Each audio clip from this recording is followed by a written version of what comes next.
ঈদের ছুটিতে দেশ জুড়ে বইছে উৎসবের আমেজ। পর্যটকদের পদচারণায় মুখর হয়ে উঠেছে দেশের বিভিন্ন স্থানের বিনোদন কেন্দ্রগুলো। এসব দর্শনীয় ও বিনোদন কেন্দ্রগুলোতে ঈদ আনন্দে মেতে উঠেছে শিশুসহ সব বয়সের মানুষ।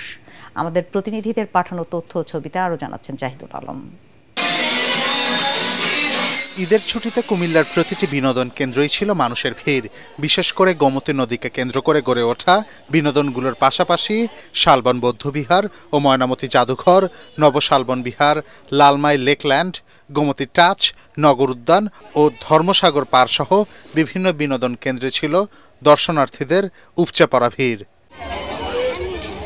বরিশালে সকাল থেকে রাত পর্যন্ত নগরীর ঐতিহাসিক বেলফ পার্ক, প্ল্যানেট পার্ক, মুক্তিযোদ্ধা পার্ক, দপদপিয়া সেতু, শিশুসহ সব বয়সী মানুষদের প্যাডেল বোট, দোলনা, ট্রেন, বিমানে উঠে ঈদ আনন্দ উপভোগ করতে দেখা গেছে। নগরীর বিভিন্ন এলাকায় উচ্চ শব্দে লাউডস্পিকার বাজিয়ে ঈদ উদযাপন করেছেন উঠতি বয়সীরা।